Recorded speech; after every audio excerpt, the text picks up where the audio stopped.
person we're all here to see tonight, Jeanie Chang. Jeanie is, oh my goodness, her list of things is just remarkable. And I get tired just reading some of the stuff that she does because it's amazing.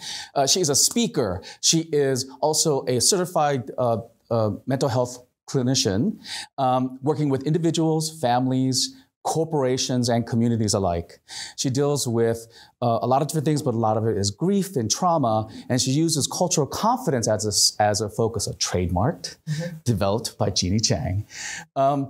At the middle of the pandemic, she did this amazing global shift in which kind of took her into a whole other world, which is then what created Nuna's Nuchi. And she is our favorite Nuna that we have been able to get access to Korean K-dramas and using our mental health as a way to connect to this amazing way of storytelling that has taken over the globe. So ladies and gentlemen, welcome everyone, Jeanie Chang. Thank you. I feel like I need to bow. What we needed you to do is like run through the center of the aisle. Yeah, that's actually more my style, but I'm all dressed up. I was gonna say, but I'm younger than you, so not your Nuna. I just want to point that out. He's my oppa. He's my oppa. But you guys know the term oppa, right? We've had this discussion. I don't like that term, oppa. Don't like it. He doesn't like that term, but you all know that term from the K-dramas. Yes. So, yep, we're here. We're not supposed to share age. Dude. Sorry, I know. But they know honorifics, so it's all about the honorifics. I just wanted to clarify that I'm younger. What's crazy is, from just listening to the previous discussion with the signing, is that y'all are so much more cultured in the Korean culture than I am. Like, just listening to the appreciation which you've learned. And so I guess it's kind of like a great segue. So how did you get into this, and what shifted you from mental health to your global phenomenon now? What was that? It's so funny. Like, I'm getting a little emotional with you here. Why do you do that to me? Because we both cry all the time. Yes, he does cry. Yeah, he just attended my recent tour. Actually, we had 2 tours in April. Who's going on my tours this year? Raise your hand high. Okay, I think you guys are on the same tour. We'll get you guys. And then who went on my tour? Yeah, I wanted her to point her. Yay. Yeah, her story's in my book.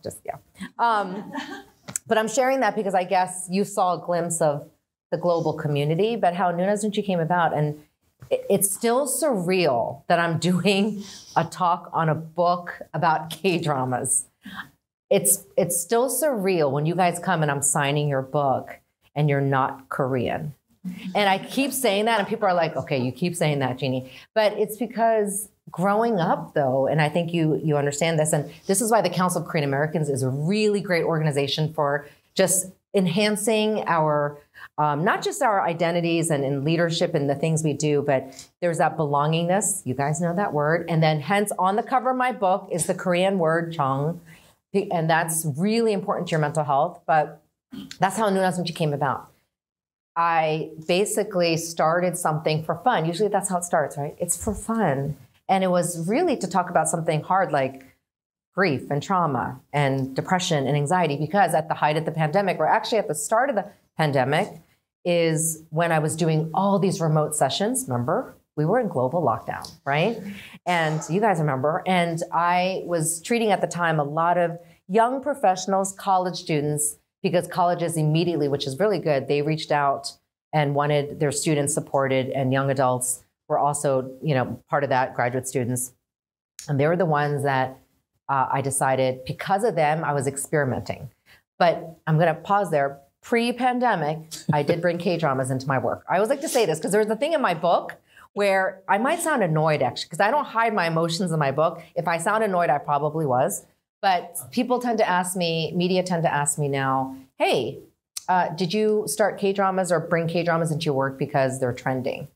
So I get a little irritated because I'm like, oh, do you want me to go through my whole life backstory? But I don't. But I share that I can understand why they may think that, or they think they're trending. But for me, they were part of my life, and not necessarily in the trending way, right? Just they helped shape and mold me. So I did bring them into a therapy session and then a workshop pre-pandemic. I make that clear. Pre-pandemic, pre-Squid Game, but because it made sense.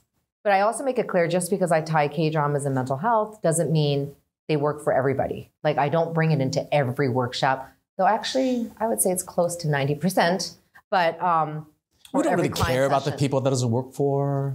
What? We're here to share with the people that it does work for. No, I'm kidding. But no, I don't always bring it in. But it was through those college students that, they were my kids' age, which is so funny. But they were like, you need to put this on a YouTube or something. And I was like, YouTube? I'm not on YouTube. I am, but not really, And then I'm like, I'm not on social media. And I remember kind of laughing, but I thought about it because I had so much, I thought really good things to share that weren't enough in these support group sessions. It was twice a week or 1 hour at a time. It was so much. And what I was doing was bringing K-dramas. Do you guys remember 2020 not Squid Game, sorry. Oh my God.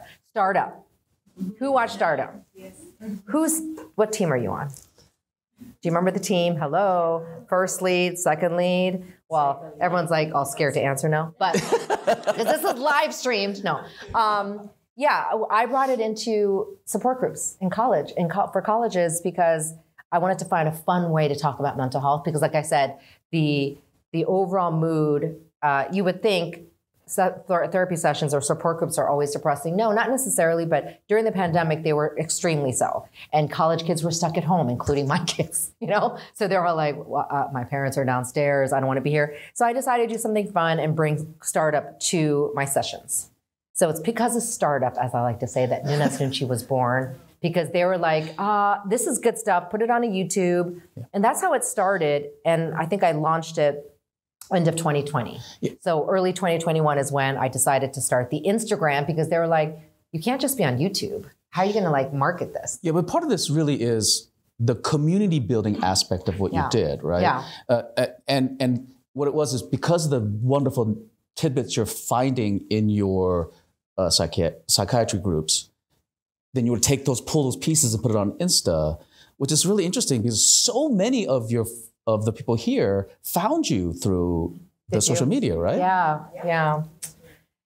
And so I remember that. I remember starting it and scoffing at the idea, but I should never scoff at social media. That's the Gen X in me. That's like the 50-year-old. Okay, actually, get off my lawn. I think I was 47 when I scoffed at it, going, "Who's on social media?" But the book you're holding came about because of my social media. So what was the first social media post thing that you thought? The first thing that went viral, honestly, was, do you guys know the first thing that went viral? That's usually what happens when you decide to go on a whim and get emotional, was when I talked about Startup, the startup actor.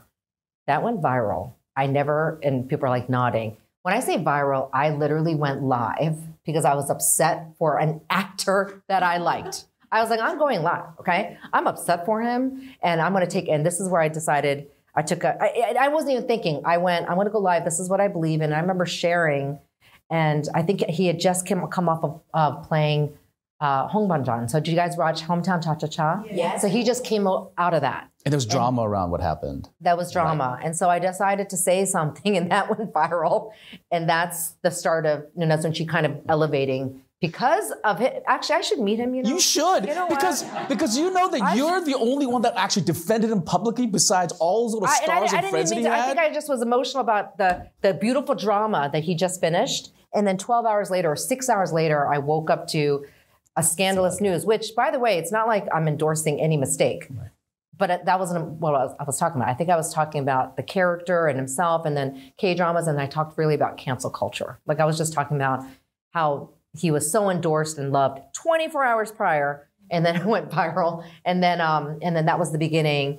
But I really, again, started it as a way to talk about the foundation of Nuna Sunchi is really to talk about the hard things surrounding mental health and make it more fun and edible, things that people had a hard time with talking about. And that's how that was early 2021. Yeah. So was there because I know you use lots of clips and stuff in your sessions too. I have. So do you have what's kind of your favorite, I guess, emotion and emotional context and the clip that's associated with it? I like making people cry. No, I'm not in therapy, but in workshops, I like evoking emotion because we don't show it enough. And I do tend to talk more in corporate Colleges too, but colleges are much more easy to do that. But if I, like just today, I just literally did a virtual workshop. By the way, virtual is cool too. Before I was like, I want to be in person, but virtual is kind of neat. You could do much more. And I showed 3 clips because it was a K-drama mental health workshop for a corporate organization. And again, the emotion, half of them never saw the drama. They don't even know K-dramas. They came because it was about mental health. But what I loved was them going, I don't know why I'm crying, but I'm crying. But they're seeing somebody cry. So I show clips, not necessarily of them crying, because you're going to see a clip. No one's crying in the clip that I'm about to show you that I think is really, really, really emotional. But you're seeing things like exuberant joy, or you're seeing like true sorrow that you don't necessarily express in real life unless you're by yourself or with close loved ones. And I'm not saying I want you to walk around like this wailing, crying ball. No, but I just think it's very therapeutic and cathartic when you can see something privately or with people that, you know, that you're close to, or like on a tour group or in a K-drama group like this, and have that shared experience of that emotion that we don't otherwise express ever, really, you know? And I know some people in their most private grief of a loved one's death that have held in their grief for, I'll be honest, years until they watched a K-drama. That story came after my book, but those are the stories I tend to hear from seeing something that they finally just, and then they said, basically, Jeanie, I haven't stopped crying since I watched Crash Landing. And it was her joke, but it was a very powerful one that she just felt like she had to hold in her grief to be the strong grandmother and the mother and everything that she was. So we don't get to show these emotions. Yeah. We really don't, you know? And I think that's why when I do these talks, not corporate talks, but when I do these casual, more heartfelt talks, you do see me get emotional because I have to be very, like, not non-emotional, but I'm much more, we call it the non-anxious presence. I can't sit there boo-hooing on a corporate workshop. I got to be professional. So I do let it all out in things like this because I'm like, oh, I get to express myself too. Because obviously it's just not normal to hold that all in. And that's why K-dramas, and they do it so well. But it's the unfiltered, the authentic self that you present. Yeah, totally. But let's show this clip. Let's show the clip. Let's go. Hold on though. Okay, so do you guys know the answer to this? Oh, they got to turn that way. Yeah. But the folks online see it. They see the. Oh, they see it online. Do you know? Squid Game. Yeah, Squid Game. Yeah. And I don't think it'll change any while, but I do share this. I think another. No, it's still. It's still number one. The Netflix. Wow, you thought it was Queen of Tears. I think beat it. No. This is still number one. Okay. Yeah. Queen of Tears, honestly, globally didn't do as well. As well as it did in Korea. It's still doing great. Yeah. So you can't doubt my data. I do my research. So Squid Game is number one, but because of the elevated status of K-dramas, it's made my work easier in the sense of, if you're going to hire me, I'm going to bring in the K-drama. I don't even ask you anymore. Now I'm like, oh, sure. So I just have to make sure the audio works for 3 clips that I'm bringing in. They're like, what? I go, yeah. If I'm going to talk about resilience, I have 3 resilience clips. So I do show clips because, you want to show clips now? A clip now? Okay. We can also sit in our feelings too. No, I want to. Just so you all know, we often do this a lot. Like when we're sitting down talking, we just have to have tissues with us because we talk about some K-drama event or moment or she'll share a clip and the second, and I know exactly what she's going to play and I just start like, just weep. I do, Jeanie, I do. Okay, maybe you do. But I want to share this term because I think this is what you also experience when you're watching the show. You are seeing this unfold in the relationships. And by the way, it's not always like a positive feeling because you could have, let's talk Queen of Tears. Who watched Queen of Tears? Yeah. So you have some hard feelings with your own mother or the daughter, and the mother-daughter complicated, but there's still that Chang because it's still your family. So I also wanted to point that out because you could feel it. And obviously, as you see their relationship, you know, in some sense, go through some change, then you also see that playing out. But this is why this had to be on my book cover, to give you a little bit of glimpse of how the whole book came about.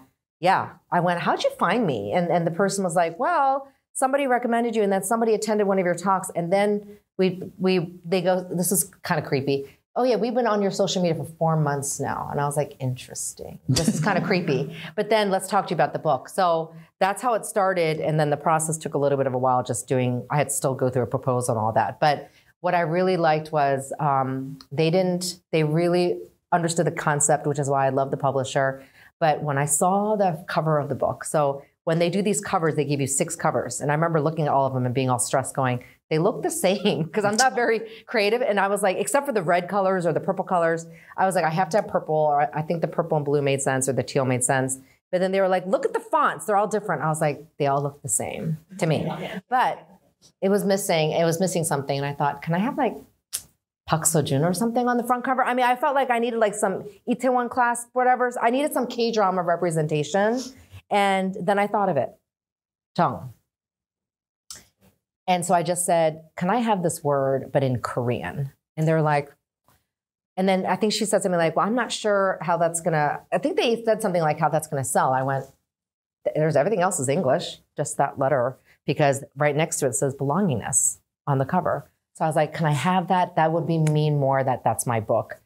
And then they didn't answer me for like 7 days or something. I was like, what, why is there no answer? Or the back. Well, I'm thinking doesn't make they're any ghosting sense. me, or like, but then I just waited. And then next thing I know, I got 3 covers with that. And they gave me 3 different covers. They go, these are your final covers. What do you think? And then I chose the one with the purple and the teal. But I'm sharing this because it represents a lot. And even as a child, when I disliked being Korean American, you guys have heard that story where I really struggled. And I think a lot of people do. You struggle with who you are. And that's why it's still surreal when I see people going, who was it that came up to me and said they're learning? Who's Tybee? Where's Tybee? I remember your name. I'm good with names. And she's learning Korean. And so she had her name written in Korean. That is still surreal to me. And I'm like, please don't speak Korean better than me. But it's impressive, right? People are like in advanced or medium level. And I'm so impressed with that. But I'm just saying, when you're made fun of for your language, or in some sense, and so I disconnected from my culture pretty early, when you're made fun of, or when they would say, what are you eating? And it's so funny when now I get thousands of DMs, okay, not thousands, but a lot of like, oh, Jeanie, take a look at the kimbap I made. I'm like, what? Like, I seriously, I'm like, that's pretty. And sometimes I'll share it. Or, oh my gosh, how do you make your kimchi jjigae? I'm like, I don't. No, I'm just kidding. My husband makes it. No. But that's still just what? But so that Chang is coming back. So that part is also my own journey. And so my own journey is in this book, but it's also part of everybody else's. And that belongingness is what holds you together. Think about it. I hope today you make some new friends because you guys are here because you love K-dramas, I hope. But it's also the belongingness of this community that you built. Yeah. Is a connection that has nothing to do with necessarily who they are in the same way, that has to do with they connect to something that you are and what Korean means to you and how you see it, which is, I think, is lovely about this community. And you've built Jung. That's the thing. Maybe. Yes. I'm like, is that a compliment? I'm not good with compliments. But yes, I was going to say. Just cry. That was my point. I'm trying to get you to cry. That's my point. That's funny. Can I ask a question to the audience? Because that's what I do. Yes. What's the Chang Yu experience? Meaning, how has watching K-dramas impacted your life, or if we're talking my book, transformed your life, like to the point that I see this joy and people are like, Jeanie, I know I'm here, but I don't want it so much about me, but I just kind of talk about K-dramas and I tie it to mental health. But what has given you the Chang about the K-dramas? I want to know your own experiences. So is there a moment that you all had that feeling? And please wait for the microphone to get to you. Anybody? I really would love for someone to share, unless I start calling out names. Because I know I am very good with names. But yeah, how have K-dramas transformed your life? How about that? Yeah. I know, I want to hear. How about one? Who said so many ways? Me. Okay, Oh, okay. Hold on. Graciela. Oh my God. Yeah, and I forget the person next to you though. Diane? No, not Diane. What's your name? Hilda. Okay, Graciela. There are many ways, and one of the ways was some of the dramas they portray their mothers really well, really, accepting or not, right? But those when they are like really well, those mothers who are like from while you were sleeping, that mother from, for example, that's really, While you were sleeping? Yeah. And for the K-drama that is Marry My Husband. Yeah. Who saw that one? Oh my God. Everyone's like, which is about revenge. Yeah. One of your, I think you talk about that, like that feeling of revenge, of after, in my case, after a divorce, is it's okay. It's okay. Like you gave permission to see, yes, it's okay to feel it and to imagine what would be, that the outcome. So that's the feeling. Yeah, Marry My Husband. Thank you for sharing that. I think you said something really important. It's okay to feel those, I don't know, rage is normal, like anger and stuff. I just only get concerned what you do in it, right? Like, oh, I'm going to plot the death. I'd be like, okay, let's talk about that. But no, yeah, we should feel that. That's like normal. So I think that's what they do well too. And don't you think in one scene in a K-drama, you'll laugh, then I'll cry by the end of the scene, or even get mad when the villain walks in, even though we don't really have villains. But I was thinking Queen of Tears. People. Yeah.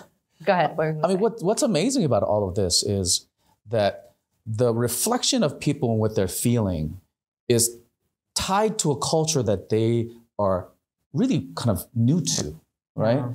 And then for us who are in the culture, watching you all do it, and I'm telling you, there's been some surreal moments. Like when I was luckily on Jeannie's tour, Meet Me in Korea with Jeannie, and it was fantastic. But to watch the way non-Koreans interacted with the Korean culture was mind-boggling. And you get to experience that like all tour. Yeah. It's mind-boggling. That's the Chang too, but what's so appealing about the Korean culture? I'm just going to turn that out to you, because I already know, like I see, because people will tell me, and I'll see people going, there's the Namsan Tower. And I'm like, okay. And I'm excited too. Or they're like, remember that's when Lee Min-ho, you guys know Lee Min-ho. So they'll bring up something, I'm going, what scene? And I love it, but what's that tie? There's the Chang there. So I'll continue this. How have K-dramas impact, transform your life, but what have they done in your life too? I'm going to keep asking that. One was great. I need more answers. Right there. Oh, right there. Gentleman. I love it. Who's got the microphone? One of the two Koreans, men in this one. Yay. Do you have the mic? Yes. Does he have the mic? No? Okay. There you go. Do you remember my name? Yeah. So you're not going to necessarily hear it, but the live audience hears it. Oh, okay. Yeah. So we were just talking in the car ride over here about a scene in My Liberation Notes. I'll give you the clip recommendation. I think it's episode 13, minute 37. Hold on, episode 13, what? But one of the themes I could relate to was kind of parental pressure. And there was a scene where the son just left his job after 10 years or something like that. And I could relate to that because I was in a high stress job at the time, and I left, just needed a break. I was burning out. And I just remember kind of having the conversation with my father. And of course, typical, Korean father, he's like, okay, what's next? What's your next plan? And I'm like, Dad, I think I just want to take a little break, after all those years. And there was that scene in the show where he just says, why can't you just recognize the fact that I, worked my butt off for 12 years and I just need a break and you did a good job. Can't you just say that? And I was like, wow, that really hit me. For some reason, I started crying. But yeah, it was just kind of one of those moments where I think a K-drama really related to the situation I was in at the time. So. Thank you for sharing that. Let's give him, My Liberation Notes, highly recommend. Yes. How about this side of the room? Yeah, and despite what everyone, because of K-drama and the way it looks, not all men cry like that. Thank you for that. You do. Well, I do, but I do theater, so it's like I have to get in touch with my feelings somehow. But you're making a point. Not everybody expresses like that. That's true. What's important is not just the acknowledgement of that, it's the fact that, like, look, that is awesome. Oh my God! I hope you embrace those tears, because sometimes you have to do it in darkness, right? We sometimes we only feel safe to cry in a room that's with the Netflix little TV under the covers, like right. We only feel safe doing it there. But what kind of a change? What kind of force factor of change would it be to be able to look at other men and say, "Dude, that's okay. Just cry." And you get to see it in K-dramas, right? You see them crying. Oh my God! The end of My Mister, when he's alone in his house and he understands that he is by himself and he just starts bawling, and that's how we bonded. We talked about My Mister. That's how we bonded. So it's my favorite, your favorite. It's actually you're really crying. we do have Kleenex. Do we have Kleenex? Actually, that's how I based. I'm getting off topic, but My Mister is the foundation of my title. Who saw My Mister? Raise your hand. Wow, that was the most hands out of the K-dramas I talked about. Yeah. Can I actually also share? It's in my book, but it was the drama also that I bonded with Korean nationals, folks in Korea, when they were like confused by my book. I was like, let me explain in my not so good Korean, and I was explaining it. And you're trying to talk about mental health, which is already hard in Korean. But then I went, what's your favorite K-drama? Or like, what K-dramas do you like? And most were My Mister. I was like, oh my God, I can win them over. Let me win them over. And it's not like they're talking about mental health. They didn't make that intersection like I did. But hands down, that is where I got a lot of folks to talk about just what they saw, and transformation is what you really see in that drama. If you haven't watched it, it's not necessarily for the faint of heart. It's a little bit melancholy, but I really believe that's the drama where you see someone changing before you, particularly the female, right? But him also, and he talks about his transformation. But that's where the title of my book came from. But I want to hear from people. Oh, yes. I have a question. Thank you. Not only by crying, we express all our emotions. There's a topic that people criticize about the K-dramas is the public display of affections. Mm-hmm. In some dramas, they're lacking, like we don't get enough of the characters showing their emotions. I imagine one scene in Crash Landing when they are sitting, drinking, and he says, I don't want to leave, I want to stay here, get married. And we ask, why don't they just hug each other? Like, that has something that moved me from the K-dramas. Like, made me reflect on myself. Do I show enough affection to my children, to my friends? And that's something that I wanted to ask you. Do you see that also from the K-dramas, some examples? Oh, I love that you share that. So I'm hearing that you saw that, didn't see enough affection. You thought, am I like that? I really like that. So do I say the Korean culture tends to be a little more conservative overall. They refrain a lot, but this is me now at age 50, understanding how that refraining of emotion is actually very powerful. They actually, just like you see when the harmony puts food on your plate, but they don't say anything. That's a very huge show of love, but I understand that now. But some other folks don't understand that because they feel like that's not enough. So you're talking to me as a Korean American that says, you see powerful displays of it, just maybe not outwardly, but you see it through the stories, right? You see them where they're crying, and then you see how much Hyunbin loved Son Ye-jin. I mean, I'm talking about the characters, But what are their characters' names? I don't even know their characters' names. I'm using their real names, but you see the refraining of the emotion, which can be also very powerful, but it's also part of the culture. But I'm also going to say this: the younger generation shows much more. If we're going to compare age, so my age and up tend to be more conservative in that way. We don't show as much. It's how we were raised. But the younger generation, we were just in Korea. I'm just telling you now, those headbands that they wear in the Look the World and them twinning, that is all over Korea. You know, and to the point where my husband's like, when we're at Look the World, he was like, please don't make me wear that headband. And I didn't, because we were both tired, but we're seeing the men put them on and then they're like showcasing, couples showing it with each other. But that's really important to me. And then you see mothers and their teenage sons holding hands. So I saw that in Korea, but I also noticed it more. So to answer your question, I want to say it's a culture that generally doesn't outwardly show, but it's very inward and in very different ways. And that's part of the culture. But I don't think that's neither bad nor good, but I want to share this, that it is also a good reminder that we could show more affection, because we see in the K-dramas the kids wanting more of that, or going, Mom, do you accept me? Or when you shared about the My Liberation notes and feeling like, can't you acknowledge that I've worked this hard? I'm like that too, even with my own parents. So that's the catch, that's the balance that's hard. But yes, it's very similar to the culture. Yeah, I think part of that too is the language, right? Because in the English language, love, one syllable, 4 letters. In Korean, 사랑해, it's 4 syllables. Yeah. It's like purposely trying to make sure that you mean it when you say it. Do you know what I mean? Like you better get all the syllables right, or it's you're not doing it right. And I think that's the thing that that's the thing we forget is, you know, that there is a wide spectrum of emotions that we all carry, and all the generations are split within. And you know, like my parents, I think the things that I get choked up about really is I didn't really understand until like years just recently, when what she really meant by saying "먹었어?" like did you eat?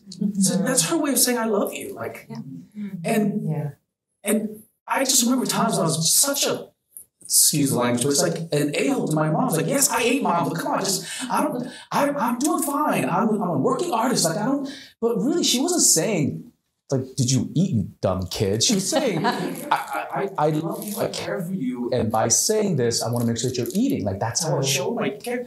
And I look back all those times, and I'm just like, you're such an idiot. But we realize that isn't that great that through the K-dramas you watch and you realize things too?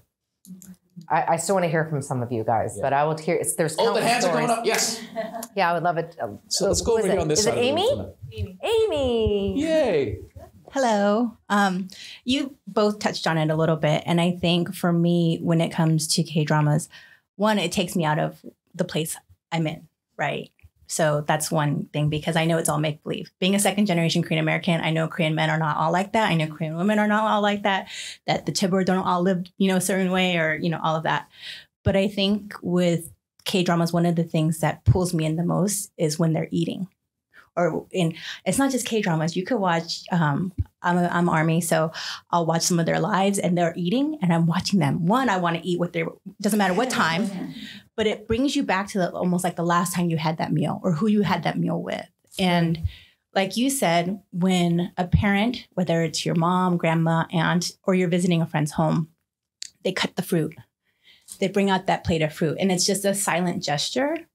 But it's the biggest gesture. And I think for my mom, I look back because she grew up very poor, where 7 kids, they had 6 eggs, had to split it between all 9 of them kind of thing, right? So for her, every time she wants to give food, wants to feed someone, and yes, it might be with, oh, you look like you're gaining weight. Here, have some food, right? I think we're all used to that conversation too, right? You come somewhere and your aunts are all happy to see you and they say, oh, you must be happy, you've gotten fat. Have some food, right? But it's that have some food. And I don't know if it's because our parents, the generation they were in, it was kind of war torn. Many of them left, for a reason. And so just being able to have the luxury to feed someone, I think really hits home for them. And so then, like you said, knowing that now, it makes you just more grateful for it. But that's kind of what draws me in. And it's not necessarily that the meals are emotional in the K-dramas. It's just you're sitting and going, I want to eat it because it looks really good. But it's just this social kind of fabric to the society of really enjoying conversation with the meal or enjoying having a coffee at a really nice cafe, because you can't do that here. You got Starbucks. Like, that's not fun, right? So it adds so much more vibrancy to everything that you drink and eat. And then when they're drinking, that takes you back to all sorts of memories. So like that part's really fun for me too. It's like, oh yeah, last time I had soju. I keep that memory to myself, but it evokes memories. And so I think that's part of the draw as well, at least for me. Yeah.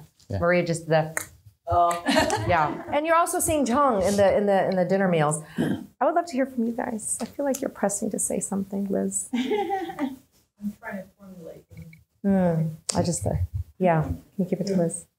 Go ahead, give it to Liz and Rod. Okay, both of you say something. Is there statistical evidence that Koreans are less violent as a result of Korean drama? Say it again.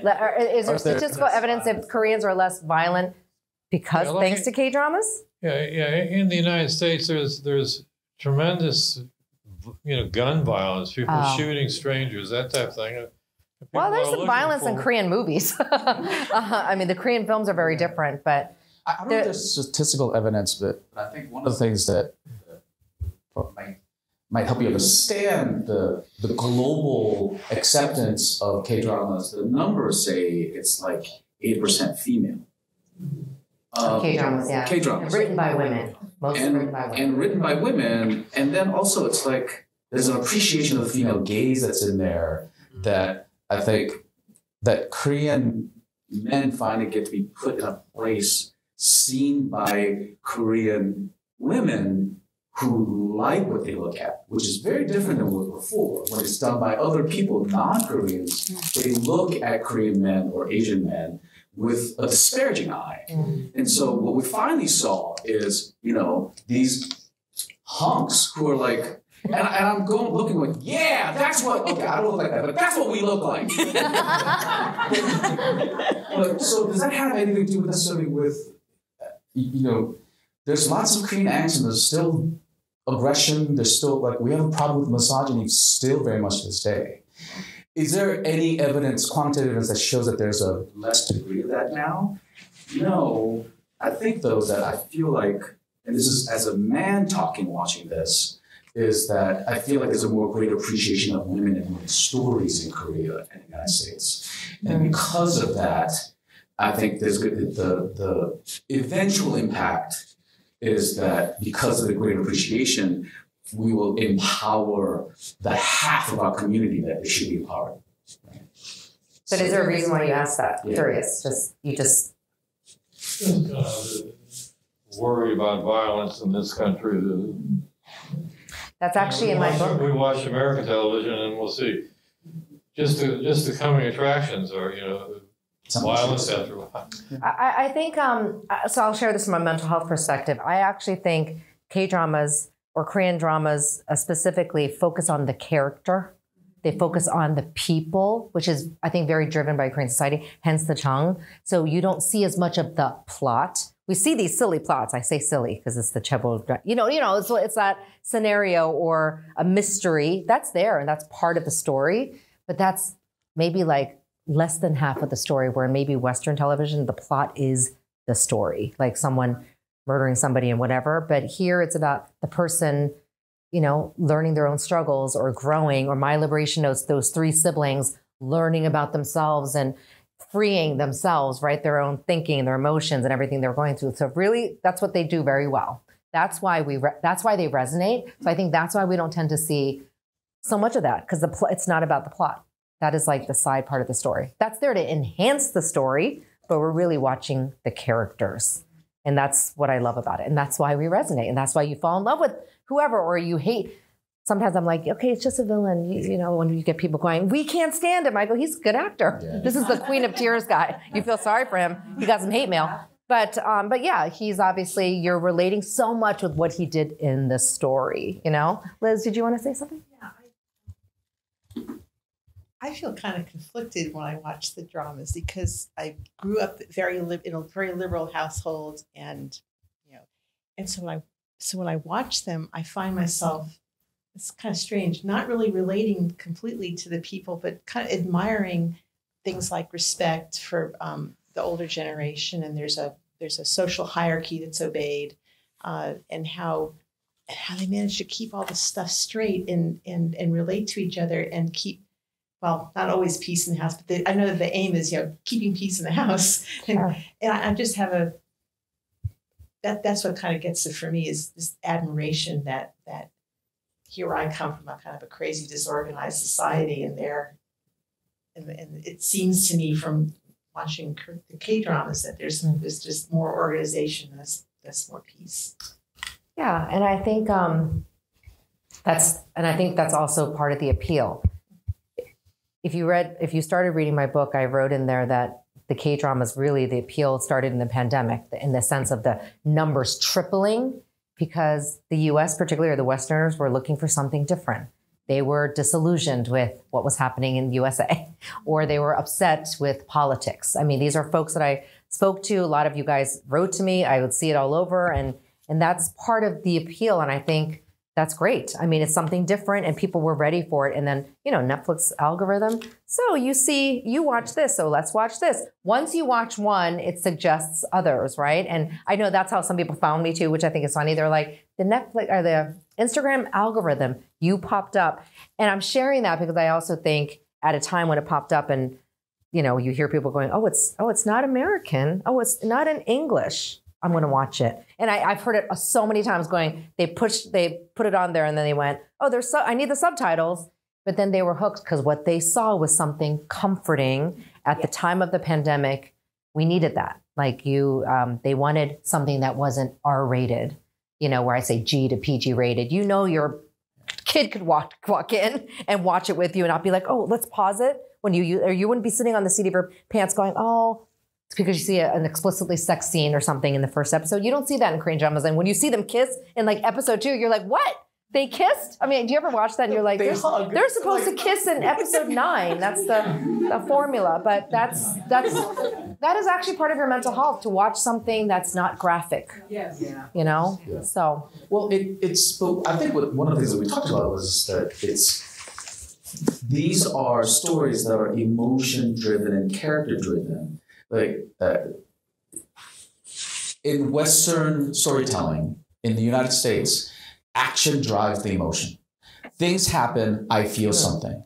And you barely get a chance to even feel it. They're like, no, things got to keep happening or I'm going to lose their attention. That's the attitude that I get from a lot of people who are executives of story, who wants to buy these shows.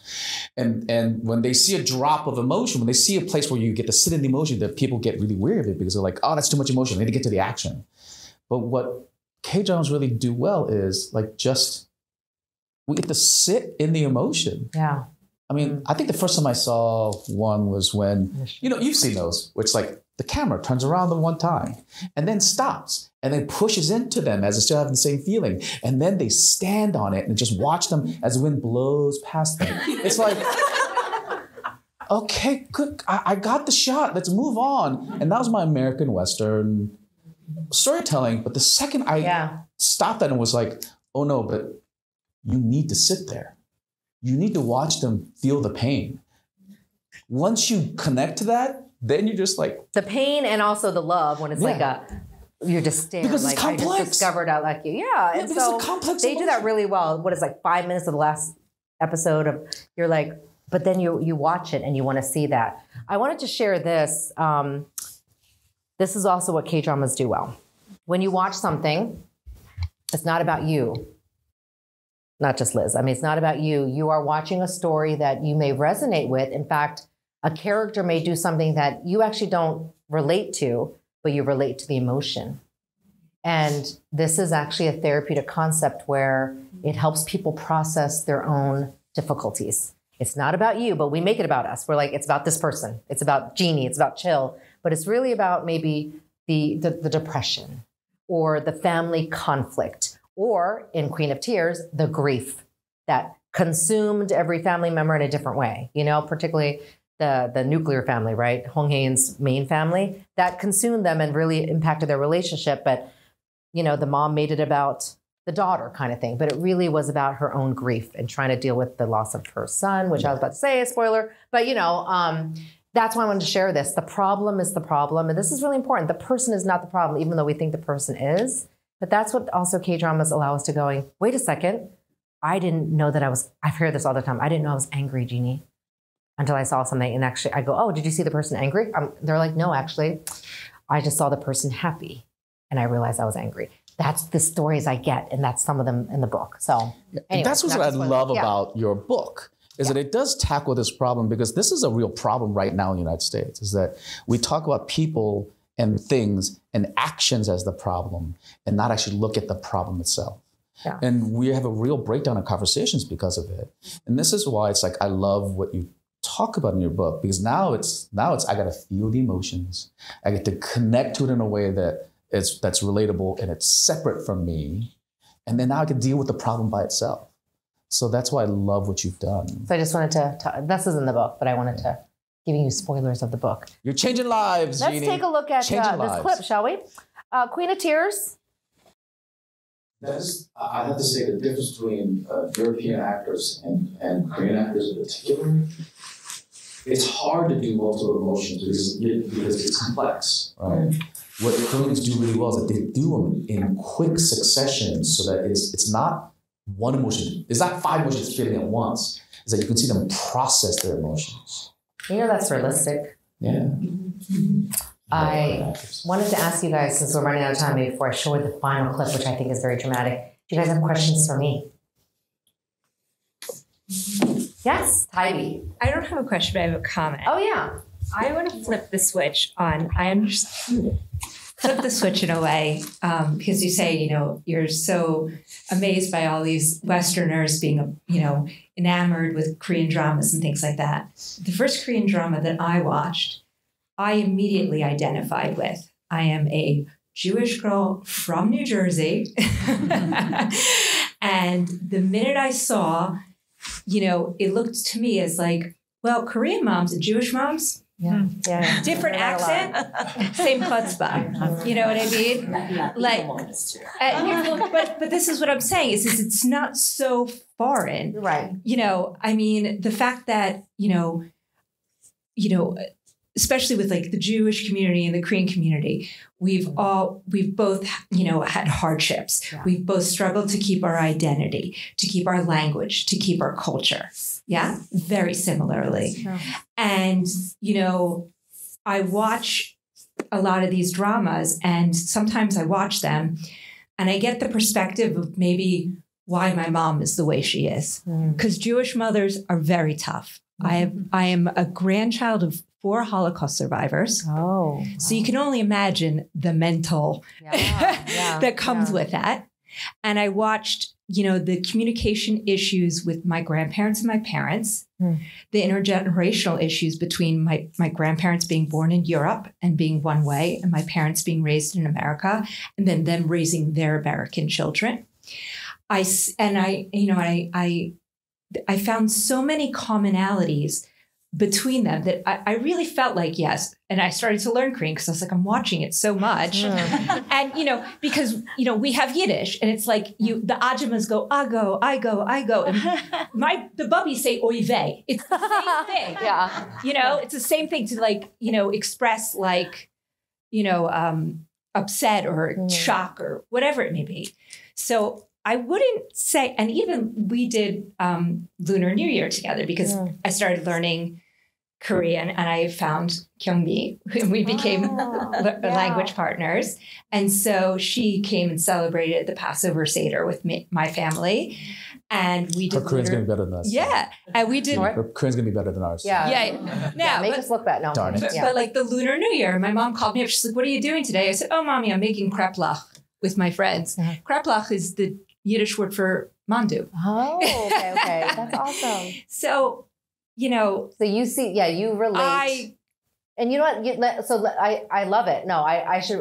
By the way, I think in the book I talk about Nigerian families also relate. So I think I totally agree with you. I think the surrealness. So I think I'll clarify a little bit. Just the surrealness comes with. This is probably when I might get emotional. Is where maybe in some sense, I'm not saying you weren't, but the Korean was somewhat invisible when I was growing up. In the sense of, I kid you not, I'd be like, I'm from. They're like, where are you from? I'm like, oh, I'll just say Korea because that's probably what they want me to say. Korea. They're like, oh, you mean Japan? I'd be like, no, I just said Korea. China? North or south? And I kid you not, this is in the 80s. And I grew up in a white suburb that was very like the token Asian family. I love where I grew up. But when you're seen as unusual. That's what I was talking about, why it's still surreal, because it's not like I was, and I don't think I was even bullied or anything. It was just more like, we don't understand what that thing is you're making. I'm like, kimchi, right? Now it's so popular. But now so, you see it like, as my parents grew up, my parents didn't feel American all the way, and they didn't feel European all the way. Do you know? And like, you've got kimchi, we have gefilte fish. Like, that's just as off-putting. Oh. What is it? Actually, you know, what is it? It's the fish balls that you put in the I love that you shabu-shabu. leaned over to your Korean friend. Right. It was like, I know, I love it. I love that. What is it? It's literally, I walked into H Mart and I go, oh my God, we don't have to make gefilte fish anymore. What is it? It's like a fish. It's like The fish meatball. Odeng? Odeng. Oh, yeah, But yeah. they sit in this horrific jar on the shelf. And but that's I think that's our next event. Different. But see, I grew up and my grandmother made it fresh, which is completely different than what, you know, we say the Americana would eat in the jar. And so and my grandparents were very much treated very differently, they were treated as the refugees fresh off the boat by the American Jews that had been here for generations before. Yeah. So it's not so foreign. No, it's not so foreign. Yeah. You know, and there is a story in my book, which is later on, which I hope you get to read, that it's a young influencer, Max Not Beer, talks about that. Yeah. And he, you know, the term intergenerational trauma came from the Holocaust, the term of the Holocaust. So there's so much of that similarity. So I get you. Yeah. Yeah. So thank you for sharing that. No, I love it. I came to peace with my mom. Oh, did you? Did you see A Good Bad Mother? Yes. Yeah. And that's my mom. That's exactly. We have a question over here. Oh, yeah. Thank you for sharing Taibi.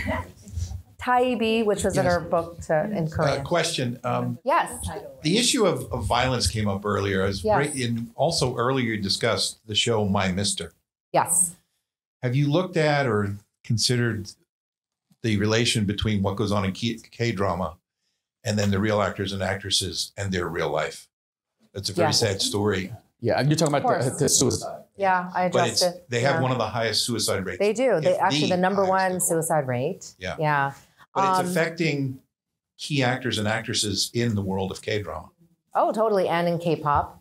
And I do tie that a lot into my work in the sense of if you see in K-dramas, the high pressure, all the concept of the chaebol continuing all that legacy, all that exists in real life. I think that's why also in some sense, as Korean Americans, we relate so much to it, that pressure. And that is why the big goal is when I'm talking to Koreans, my husband's watching me in my Korean and he's like this. He's like, oh my gosh, because I'm decent, but when you're trying to talk clinically, I am passionate with Koreans to get to understand my book, because I would share, hey, you guys know the stress in our society. And there's always that understanding of like, we're so stressed out, but that's actually what you see in the K-dramas, the trauma of their lives, a story. But then you do see them navigating through it. I also see that in real life. But then the high suicide rate comes from the fact that they can't share, right? We in the US or just other cultures can share a little bit more. We're much apt at that. But even in some sense, we still have a long way to go. And Korea is just very behind. And they agree. It's great to have these conversations. My book now, the next step is being translated in Korean. And I just hope that in some sense they go, oh, this is normal. That we feel so much stress that we get to the point that we feel like our life is not worth it.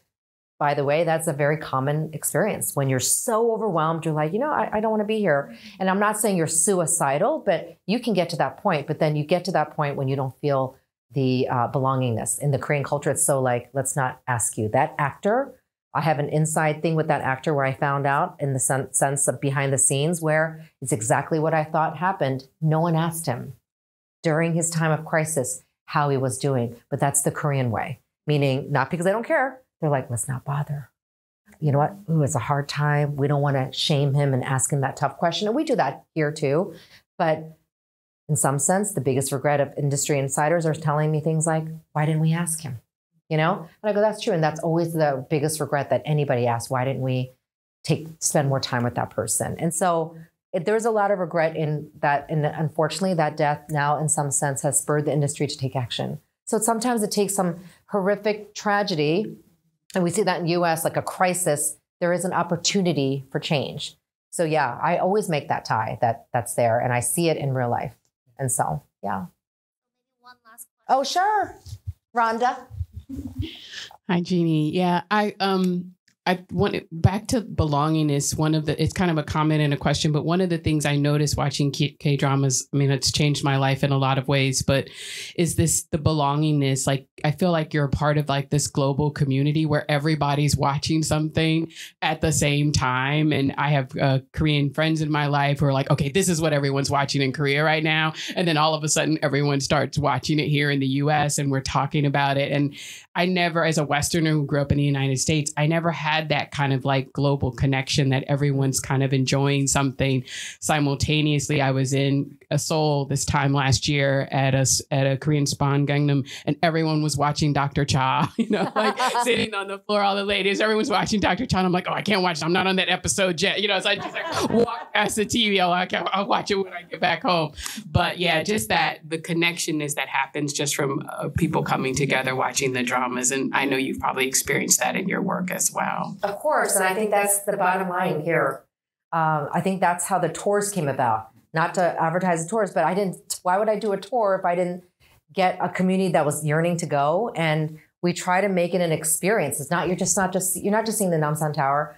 You are at the Namsan Tower talking about the K-dramas there with 20 other people who are talking about their experience watching that K-drama. Mm-hmm. And so I think it's still fascinating to me, just globally, right? Well, yeah, the connection. That's the thing that you do, Jeanie, is that the experiences have a different level because what I appreciate about you is that everything that you do has an extra part of it that allows us to connect, not just to you, but to each other.